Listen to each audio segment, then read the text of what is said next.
네, 할렐루야. 아멘. 여러분 사랑하고 축복합니다. 오늘 우리는 민수기 말씀을 통해 우리 삶을 인도하시는 하나님의 은혜를 누리고자 합니다.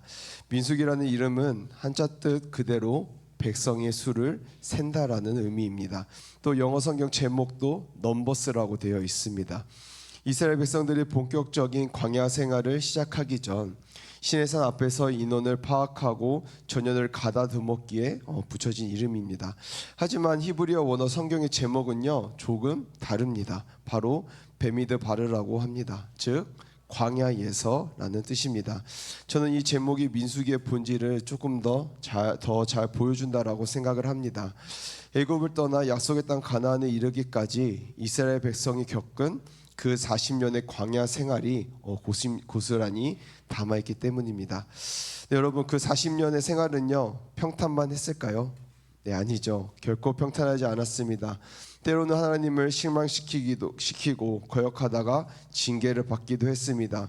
그렇게 우여곡절 끝에 약속의 땅 앞에 서게 되는 이 이야기는 오늘날 천국 소망을 품고 인생이란 광야를 지나가는 우리 그리스도인들의 이야기와 참 닮아있는 것 같습니다. 오늘 우리가 읽은 본문은 이제 막 광야로 나설 채비를 하는 장면입니다. 하나님은 이스라엘이 거친 땅에서 헤매지 않도록 누가 어디에 머물러야 하는지, 이동할 때는 어떤 순서로 움직여야 하는지 구체적으로 알려주십니다. 이 조직적인 재편 과정을 통해 하나님이 오늘 우리의 삶의 질서와 중심에 대해 무엇을 말씀하시는지 우리 함께 살펴보도록 하겠습니다. 오늘 본문을 쭉 읽어 내려다 보면요 전체를 관통하는 핵심 단어 하나를 발견을 하게 됩니다. 그것이 무엇이냐 하면 바로 질서입니다. 네, 당시 광야에 모인 이스라엘 백성들이 혹시 얼마나 많았는지 아십니까? 본문 32절 말씀을 보면요 전쟁에 나갈 수 있는 성인 남자만 무려 몇 명이라고 합니까? 60만 3,550명. 네. 여기에 노인과 여성, 아이들까지 모두 합치면 적어도 한 200만 명은 넘는 어마어마한 인파였습니다. 또 요즘 광화문 광장에 한 10만 명, 20만 명만 모여도요 엄청나게 사람이 많지 않습니까? 그런데 그 10배, 20배나 되는 사람들이요 척박한 광야에서 40년 동안 함께 먹고 자며 이동했던 것입니다. 솔직히 말씀드리면 이 정도의 인원이 아무 체계 없이 움직였다면 어떻게 되었을까요? 아마 가나안 땅 근처도 가기 전에 내부적인 갈등과 혼란, 크고 작은 범죄들로 인해서 스스로 무너졌을 것 같습니다. 그런데 하나님은요 이 거대한 인파를요 어떻게 이끌고 가셨습니까? 아까 뭐라고 했습니까? 질서. 네, 질서를 통해 이끌어 가셨습니다. 우리가 인생이라는 광야길을 낙오하지 않고 끝까지 걸어갈 수 있는 가장 중요한 힘 또한 바로 이 질서에 있습니다. 우리 하나님은요 결코 무질서한 분이 아니시기 때문입니다. 고린도전서 14장 33절 말씀은요 이렇게 말씀하는데요 우리 함께 읽도록 하겠습니다. 시작. 하나님은 무질서의 하나님이 아니시오 오직 화평의 하나님이시니라. 아멘. 함과 같이. 아멘. 네, 그렇기 때문에 하나님은 자기 백성을 질서 가운데 세우십니다. 혼란 속에서도 하나님은 일하시지만 질서를 통해 그분의 뜻과 영광은 더 분명하게 드러납니다. 그래서 하나님은요 각 지파의 위치와 이동 순서를 정해주시며 광야라는 혼란의 자리조차 하나님의 그 질서 속에서 축복의 통로로 바꾸어 가십니다. 우리 창세기 1장에 기록된 하나님의 창조 이야기를 우리는 잘 알고 있습니다. 이 창세기 1장 2절 말씀을 보면요 창조 이전의 상태를 우리 이렇게 묘사를 합니다. 땅이 혼돈하고 공허하며 흑암이 깊음 위에 있고. 네, 한마디로 무질서 그 자체였습니다. 그런데 하나님은요 이 혼돈 속에서요 가장 먼저 무엇을 만들어 가시냐면 질서를 만들어 가십니다. 빛과 어둠을 나누시고 하늘과 땅을 구분하셨습니다. 또 바다와 육지의 경계를 정하신 뒤에야 비로소 그 자리에 생명들이 살아가게 하셨습니다. 여러분 여기서 우리는요 중요한 것을 발견할 수가 있습니다. 하나님의 창조 사역은 곧 질서의 사역이었다라는 점입니다. 질서가 바로 잡힐 때 비로소 그곳에 생명의 역사가 시작되었다라는 것입니다. 그런데 우리의 삶도 마찬가지입니다. 우리 삶에 질서가 있을 때 생명력이 넘칩니다. 만약 우리 삶에 질서를 바로 세우지 않는다면 가뜩이나 힘든 이 인생 광야를 끝까지 걸어갈 힘을 얻을 수가 없습니다. 혹시 지금 삶이 계속해서 힘들고 낙심한 일들만 반복되고 있지는 않으십니까? 그렇다면 가장 먼저 내 삶의 질서를 점검하는 일부터 시작해야 합니다.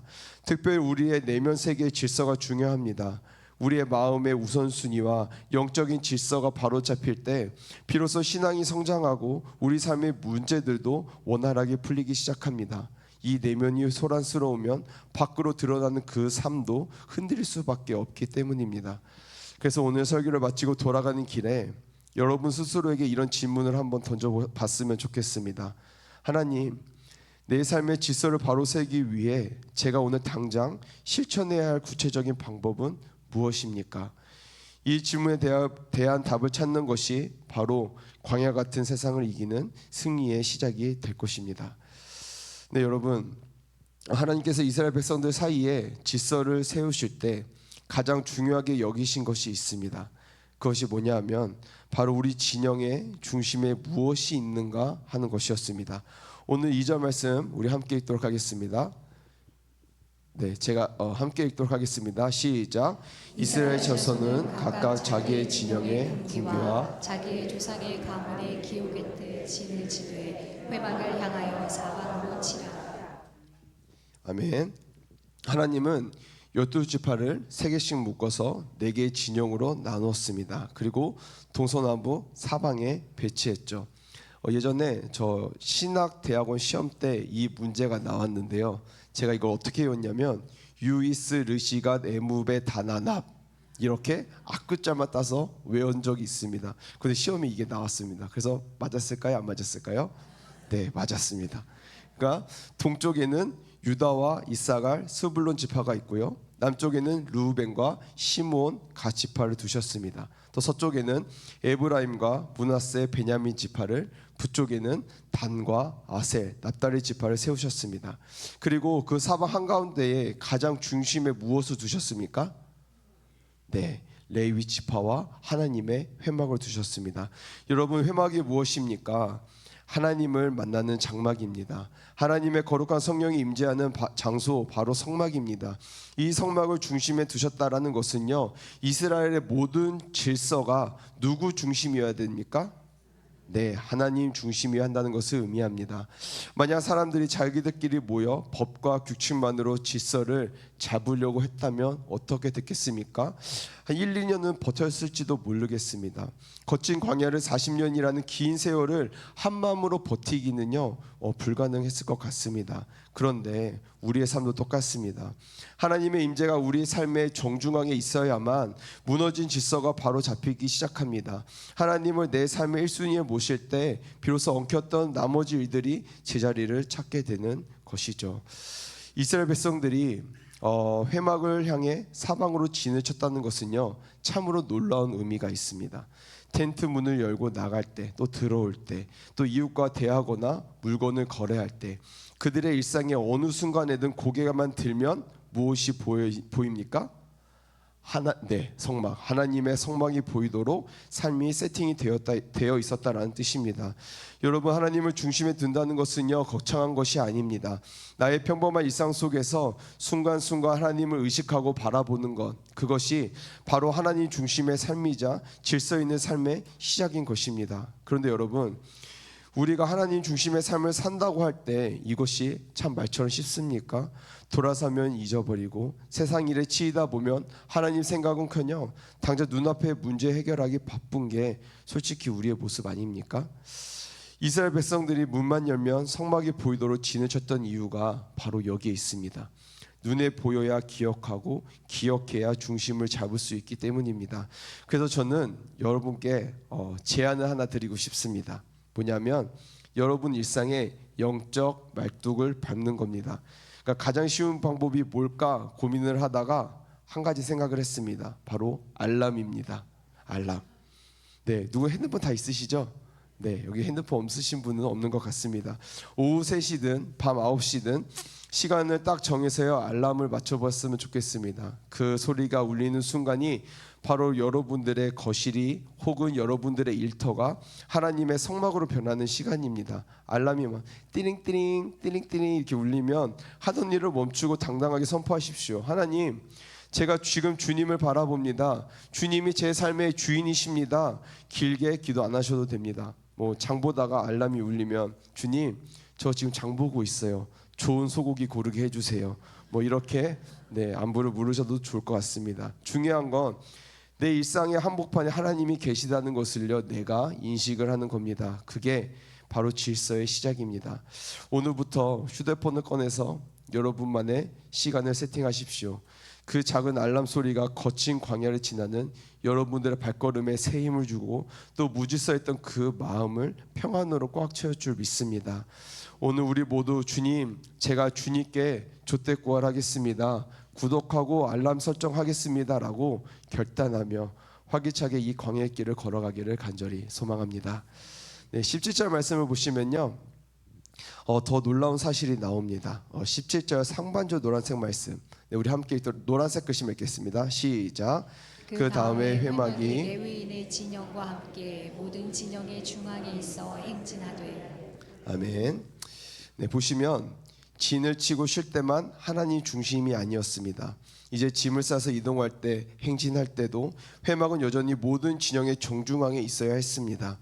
맨 앞에 유다 진영이 서고 맨 뒤에는요 단 진영이 서서 회막을 든든하게 호위하며 가는 모습입니다. 이건 단순히 모양이 아닙니다. 광야에서 적들이 언제 쳐들어올지도 모르니 가장 소중한 하나님의 성물, 즉 회막을 목숨 걸고 사수하겠다는 강력한 의지의 표현입니다.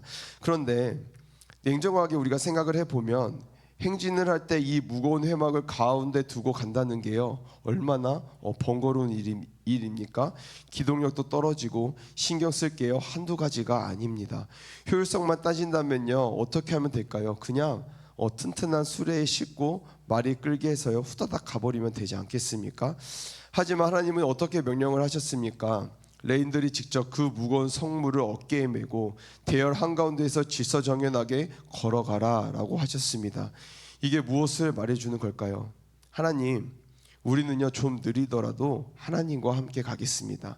우리는 좀 불편하더라도 예배를 포기하지 않겠습니다라는 신앙 고백입니다. 내 삶의 효율보다 하나님의 임재가 더 소중하다라는 결단이죠. 오늘날 우리도 마찬가지입니다. 세상 사람들은요 야 바쁜 세상에 대충 믿어라, 효율적으로 살아라 라고 이렇게 말을 합니다. 하지만 진짜 능력 있는 그리스도인은 어떤 사람들입니까? 내 삶의 행진이 아무리 바빠도 예배를 내 삶의 정중앙에 딱 모셔두고 한 걸음 한 걸음 정직하게 걷는 사람들입니다. 사랑하는 성도 여러분, 바쁜 일상이라는 그 행진 속에, 결혼식 그 행진 말고요, 바쁜 일상이라는 그 행진 속에 여전히 하나님이 정중앙에 계십니까? 불편함을 감수하서라도 하나님을 모시고 살아가고 계십니까? 우리가 이 질서만 지킨다면 어떤 적이 공격을 해와도 하나님이 우리를 지키실 것입니다. 나의 효율보다 하나님의 임재를 앞세우는 멋진 행진이 저와 여러분들의 삶에 펼쳐지기를 간절히 소망합니다. 아멘.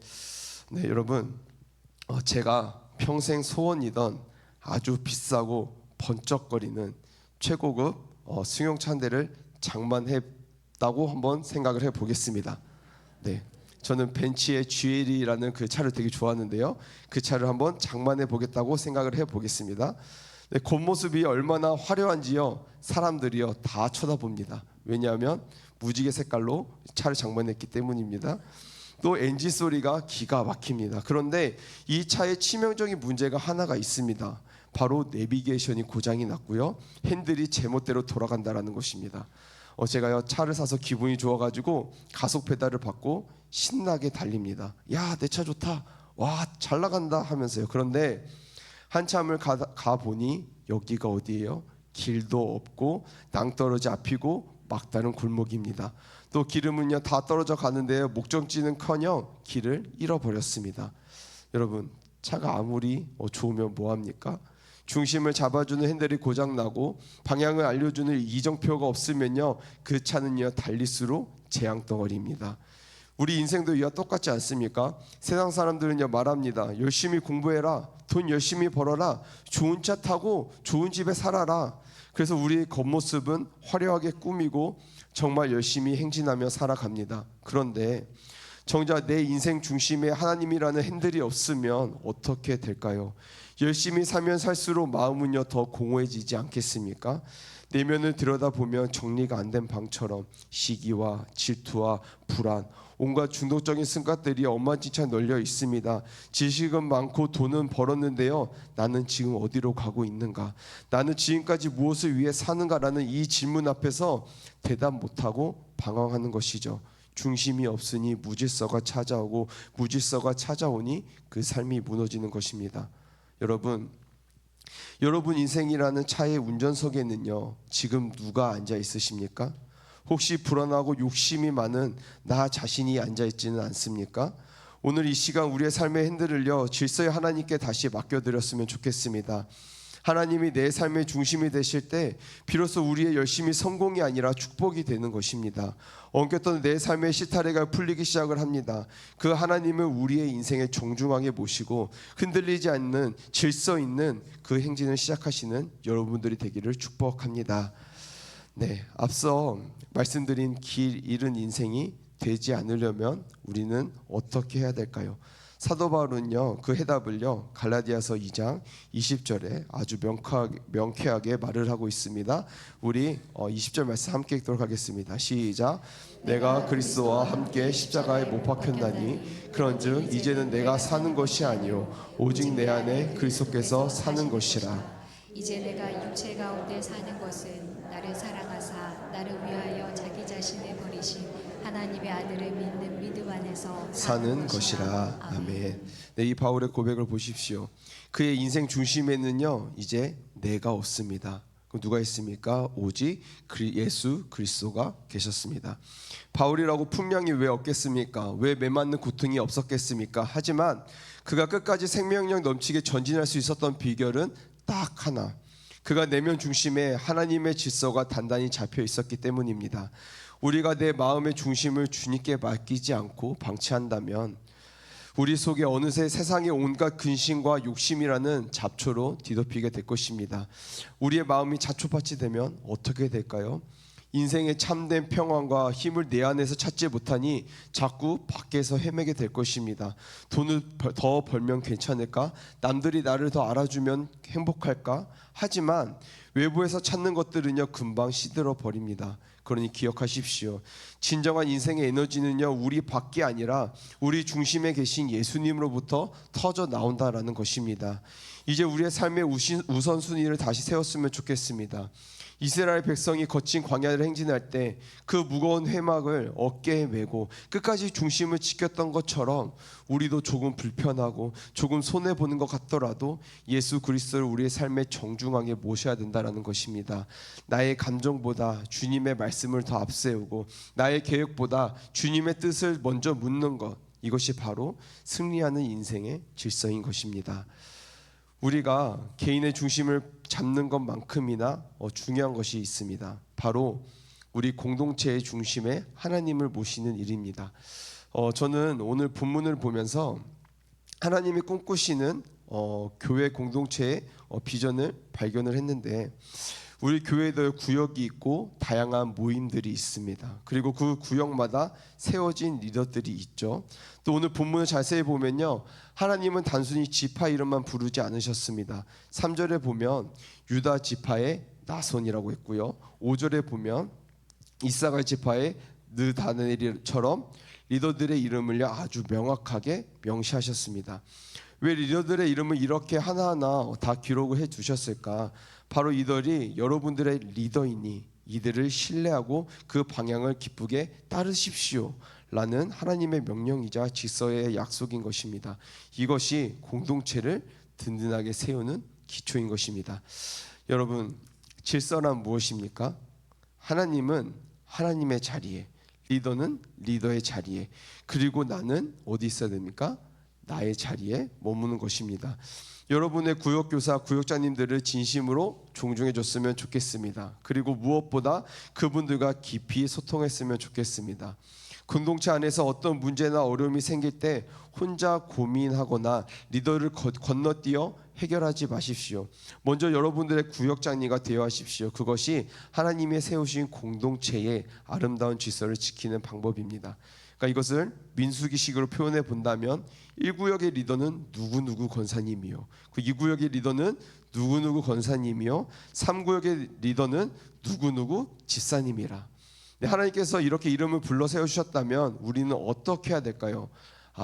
내 구역의 리더는 이분이시지, 내가 이 문제만큼은 우리 구역장님과 제일 먼저 상의해야겠다, 이런 마음을 갖는 것이 바로 질서 있는 성도의 모습입니다. 교회 전반적인 운영은 세워진 임원들을 거쳐 진행될 때 우리 공동체는 거친 광야에서도 흔들리지 않습니다.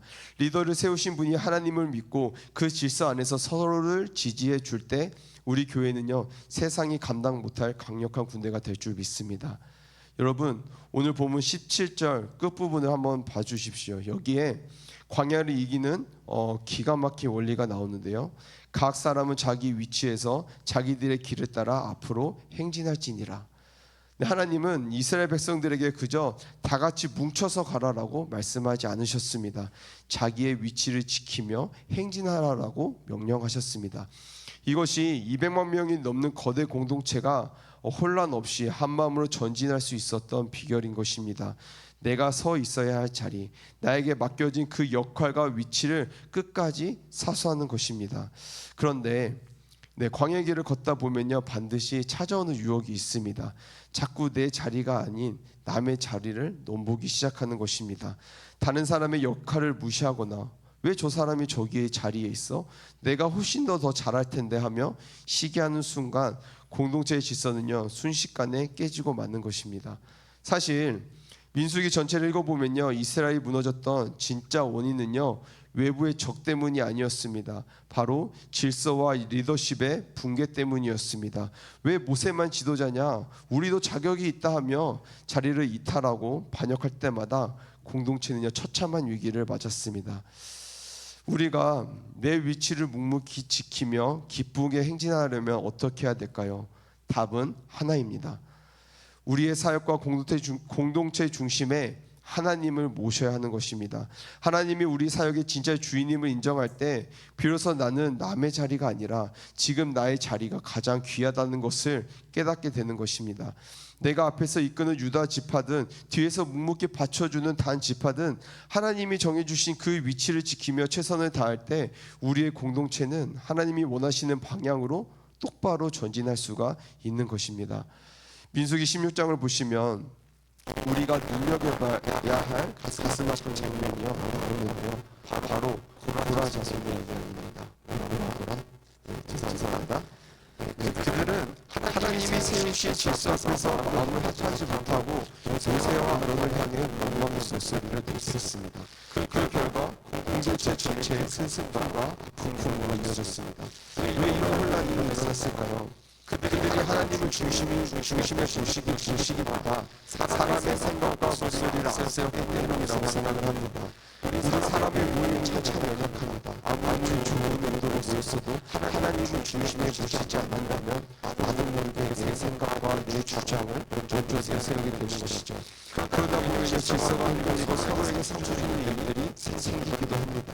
특히 공동체 안에서 말씀과 영적 교제가 점점 멀어질 때요, 이런 위험이 찾아옵니다. 왜 내 뜻대로 안 되는가 하는 그런 마음이 앞서고 서로를 오해하며 질서보다는 내 목소리를 더 크게 내시고 싶어지는 것이 우리 간간의 문제이기 때문입니다. 하지만 여러분, 우리 공동체를 다시 단단하게 묶여주는 유일한 해결책이 있습니다. 바로 우리의 가장 소중한 가치는요, 다시 예배와 말씀 앞에 두는 것입니다. 우리 공동체의 중심에 주님이 계실 때 우리는 비로소 하나가 될 수 있습니다. 내 생각이 조금 다르고 내 방법이 조금 차이가 나더라도 성령님의 임재 안에서 우리가 주님을 바라볼 때 우리는 비로소 서로를 존중하고 같은 방향으로 전진할 수가 있습니다. 여러분, 어떻게 그럴 수가 있습니까? 우리 공동체의 중심에 누가 계십니까? 주님이 계시고 말씀이 살아있으며 성령의 임재가 우리를 이끌어 주실 때만 가능한 일입니다. 공동체가 나왔으며 조금만 깊이 나눠간다면 우리가 공동체를 소중히 여기는 것과 공동체에 매몰되는 것은요 하늘과 땅 차이입니다. 진정으로 공동체를 소중히 여기는 사람은 그 무의 중심에 주님을 보십니다. 그 안에서 함께 믿음을 세워가고 하나님의 사랑을 나누기 위해 공동체를 아끼는 것이죠.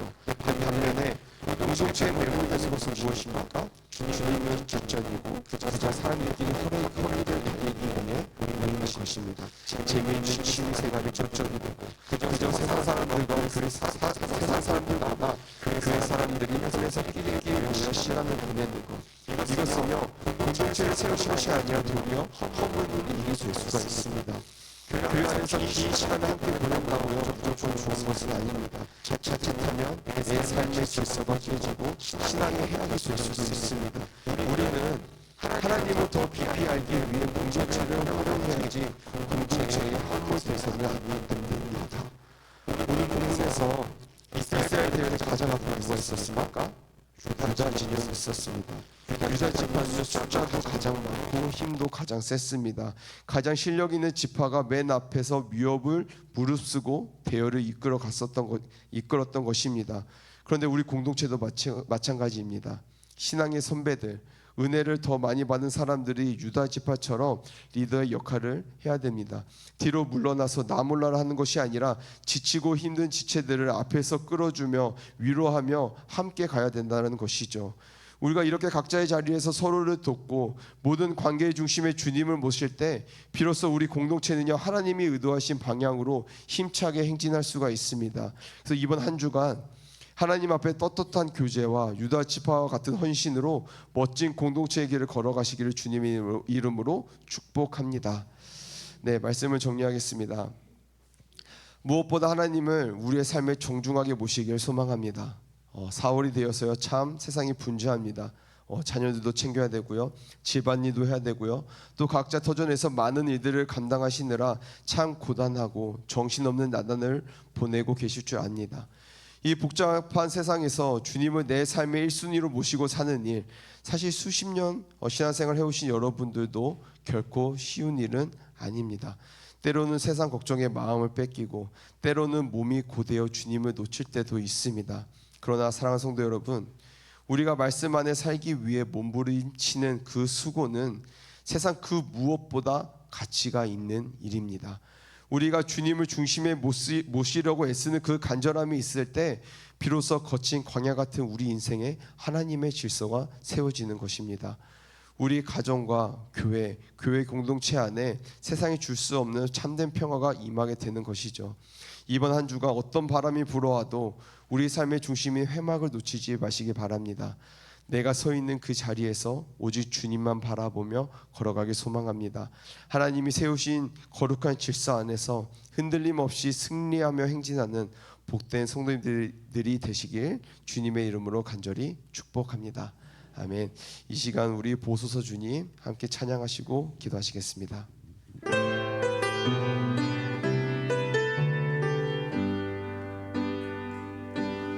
보소서 주님, 나의 마음을 선한 것 하나 없습니다. 그러나 내 모든 것 주께 드립니다. 사랑으로 안으시고 새롭게 하소서. 보소서 주님, 보소서 주님, 나의 마음을 선한 것 하나 없습니다. 그러나 내 모든 것 주께 드립니다. 사랑으로 안으시고 날 새롭게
오늘 하나님께서 우리에게 분명하게 말씀하셨습니다. 너의 삶의 중심에 무엇을 두고 살아가고 있느냐. 지금 이 시간 내 삶의 중심이 흔들렸던 부분이 있다면 조용히 주님 앞에 내놓으시길 바랍니다. 특별히 내 삶의 질서가 무너졌던 부분, 하나님보다 앞서 있던 것들, 내 욕심과 내 계획이 앞서 있었던 모든 순간들을 떠올리며 주님, 다시 주님을 내 삶의 중심에 모시겠습니다. 이 마음으로 우리 이 시간 함께 주님 앞에 기도하며 나가겠습니다. 함께 기도하시겠습니다. 사랑의 많으신 하나님 아버지, 오늘 말씀을 통해 우리의 삶의 중심이 얼마나 중요한지 깨닫게 하시니 감사합니다. 주님, 우리는 종종 바쁘다는 이유로 주님의 삶의 중심에서 밀어내고 내 생각과 내 계획을 앞세우며 살아왔음을 고백하며 나갑니다. 겉으로는 열심히 달려왔지만 정작 방향을 잃고 방황했던 순간들이 있었음을 이 시간 주님 앞에 내려놓습니다. 주님, 이제 우리의 삶의 중심을 다시 주님 앞에 드립니다. 우리의 마음의 중심에, 우리 가정의 중심에, 우리 공동체의 중심에 오직 주님만이 자리 잡게 도와주시옵소서. 조금 느리더라도, 조금 불편하더라도 주님의 임재를 놓치지 않는 삶을 살게 도와주시옵소서. 내 뜻보다 주님의 뜻을, 내 감정보다 주님의 말씀을 앞세우는 질서 있는 인생이 되게 도와주시옵소서. 광야와 같은 인생을 걸어갈 때에 흔들리지 않는 중심을 붙들게 하시고 끝까지 믿음을 승리하게 도와주시옵소서. 감사드리며 예수님의 이름으로 기도드립니다. 아멘. 거룩하신 하나님 아버지, 오늘도 귀한 말씀으로 우리의 삶을 비춰주시니 감사합니다. 이 시간 예배를 마치고 각자의 삶의 자리로 돌아가는 성도님들을 위해 하나님의 은혜가 충만하게 더하여 주시옵소서. 특별히 한 주간 삶 가운데에 흔들리는 순간마다 오늘 말씀을 기억하게 하시고 주님을 삶의 중심에 다시 세우는 믿음을 허락하여 주시옵소서. 우리의 가정 위에, 우리의 일터 위에, 우리의 교회 공동체 위에 하나님의 질서와 평강이 임하게 하시고 무엇을 하든지 주님을 바라보며 살아가는 복된 삶이 되게 도와주시옵소서. 예수님의 이름으로 기도드립니다. 아멘.